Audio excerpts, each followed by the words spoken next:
Kids doodle. Gauri mobile पर कुछ देख रही होती है। इतनी देर में कबूतर आ जाता है। गौरी, हर वक्त मोबाइल में क्या देखती रहती हो? मैं देख रही थी मेरे चैनल पर कितने सब्सक्राइबर हो गए हैं। तुम ऐसे ही वक्त जाया करती रहती हो। कोई भी तुम्हारा चैनल सब्सक्राइब नहीं करता। क्यों नहीं करेंगे सब्सक्राइब? ये जो मेरी वीडियो देख रहा है वो मेरा चैनल भी सब्सक्राइब करेगा। प्लीज आप गौरी का चैनल सब्सक्राइब कर दें, वरना ये मेरी कोई बात नहीं सुनेगी। कबूतर, तुम मेरे पास क्या करने आए हो? राणो ने आज पार्टी रखी है, तुम्हें और कल्लू को भी इनवाइट किया है। खाने में क्या होगा? गौरी, राणो ने पिज़्ज़े का ऑर्डर दिया है। पिज़्ज़े का सुनकर गौरी के मुंह में पानी आ जाता है। कबूतर के जाने के बाद वो कल्लू को कॉल लगाती है।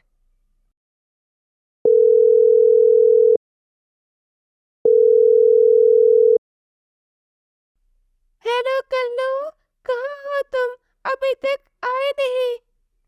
गौरी, मैं भोजन की तलाश में नदी पर आया था। कल्लू जी, आज आप घर आ जाओ।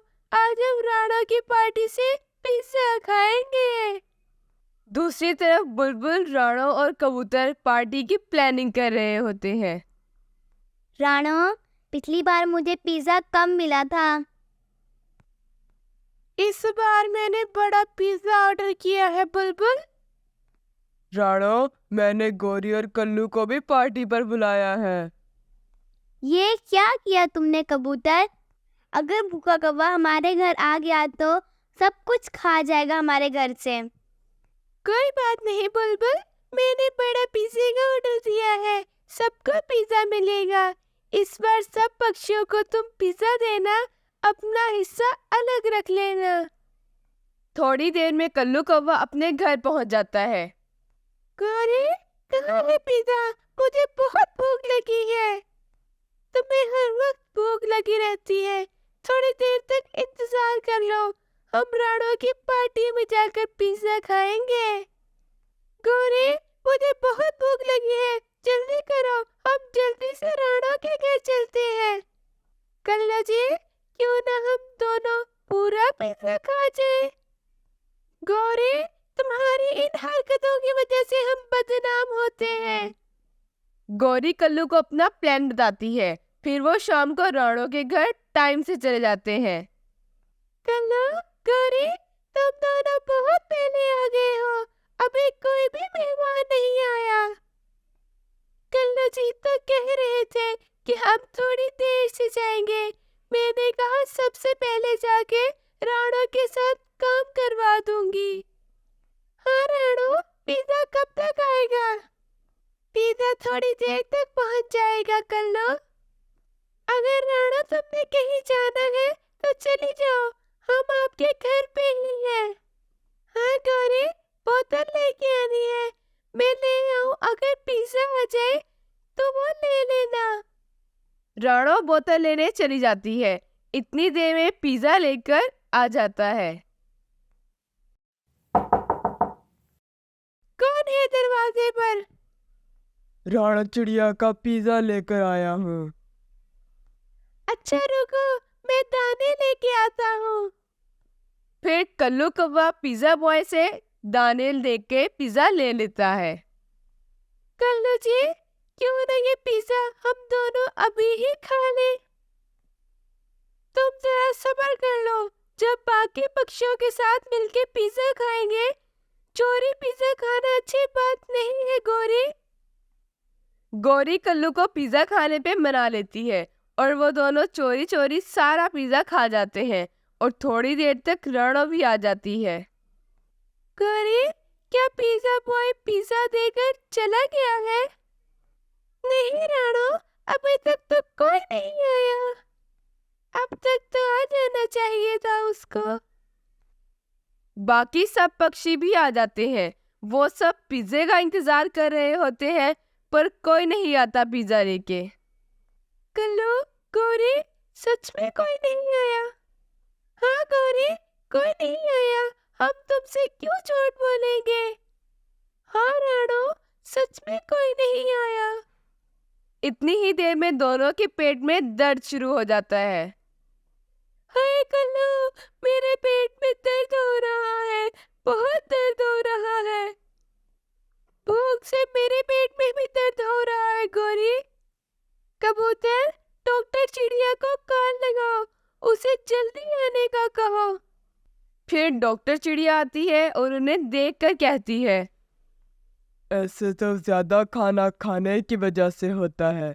बताओ क्या खाया है तुम दोनों ने? डॉक्टर, मैंने कुछ नहीं खाया, भूख से हो रहा है।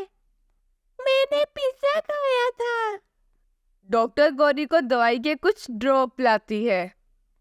मुझे भी दो, मुझे भी दो, मैंने भी पिज्जा खाया था जो राणो ने ऑर्डर किया था। सब पक्षी इन दोनों पे हंसने लग जाते हैं। इसलिए कहते हैं कि किसी का हक खाओ या धोखा दो तो उसकी सजा मिल ही जाती है। जंगल में एक कौवा रहता है जिसका नाम कल्लू है और उसकी एक पत्नी भी है जिसका नाम गौरी है। उसका एक बेटा भी है जिसका नाम जग्गू है। गौरी, मैं अनाज ढूंढने जा रहा हूँ। कल्लू जी, आजकल आप अनाज बहुत कम लाते हैं जिसमें घर का गुजारा नहीं होता। फिर गौरी, मैं क्या करूँ? अनाज ढूंढना कौन सा आसान काम है? किसी दिन तुम जाओ तो तुम्हें पता लगे कितना मुश्किल है अनाज ढूंढना। ये कहकर कल्लू घर से चला जाता है। शाम को जब कल्लू अनाज लेकर घर आता है तो गौरी अनाज देखकर कहती है, कल्लू जी, ये तो बहुत कम अनाज है और हम खाने वाले 3 लोग हैं। गौरी, चुप कर खा लो, जितना भी है शुक्र करो और एक काम छोड़ो जग्गू, कल से मेरे साथ अनाज लेने जाओ। क्या आप मेरे बच्चे के पीछे पड़े रहते हैं? अभी तो मेरा बच्चा छोटा है। गौरी, तुम्हारी इन्हीं आदतों ने इसे बिगाड़ा हुआ है। कल से ये मेरे साथ अनाज लेने जाएगा। जग्गू, तुम परेशान मत हो, सुबह होगी तब देखा जाएगा। लड़ते लड़ते कल्लू कौवा और गौरी सो जाते हैं। अगले दिन सुबह होती है। जग्गू, उठो, जग्गू मेरे साथ अनाज ढूंढने चलो, उठो उठो। मम्मा मम्मा, पापा को देखो, सुबह सुबह मुझे तंग कर रहे हैं। कल्लू जी, मेरे बच्चे को भी सोने दो। आज ये मेरे साथ अनाज ढूंढने जाएगा। अगर तुम ना भेजा इसको तो तुम इसको लेकर अपनी माँ की तरफ चले जाओ। ये सुनकर गौरी जग्गू को कल्लू कौवे के साथ अनाज लेने भेज देती है। रास्ते में जग्गू नदी के किनारे बैठ जाता है। क्या हुआ जग्गू, यहाँ क्यों रुक गए? पापा, मैं यहाँ नदी पे बैठूंगा, मुझे यहाँ मजा आ रहा है। कल्लू एक छड़ी लेकर जग्गू को मारता है। जग्गू की चोट लग जाती है। फिर जग्गू घर वापस आ जाता है। मम्मा मम्मा, पापा ने मुझे छड़ी से मारा है। उस पागल कौवे की इतनी हिम्मत कि मेरे बच्चे को मारा है। गौरी फिर कल्लू के पास जाती है। कल्लू नदी में बैठा होता है कि गौरी कल्लू को धक्का देती है और वह नदी में गिर जाता है। कल्लू डूबकर मर जाता है। हाय, ये मैंने क्या कर दिया? हाय मेरा कल्लू, मैं विधवा हो गई। हाय मेरा कल्लू मुझे छोड़कर चला गया, ये मुझसे क्या हो गया? इतनी देर में नदी पर टोनी चिड़िया आ जाती है। ये क्या हुआ गौरी, कल्लू नदी में कैसे गिरा? गौरी सोचती है कि अगर मैंने बता दिया कि मुझसे गलती से कल्लू नदी में गिर गया तो मुझे पुलिस पकड़ कर ले जाएगी। मैं झूठ बोल देती हूँ। चिड़िया, मैं नदी पर आई तो कल्लू नदी में गिरा हुआ था। तुमने बचाने की कोशिश नहीं की? मैंने बहुत कोशिश की पर मुझसे कल्लू जी नहीं बचा हुए। अगले दिन गौरी जग्गू को कहती है कि अब तुम्हारे पापा नहीं रहे, अब से तुम अनाज लेकर आओगे। उठो जग्गू, अब तुम्हारे पापा नहीं रहे, घर में बस तुम एक मर्द हो, तुम अनाज लेने जाओ। मम्मा, पहले पापा तंग करते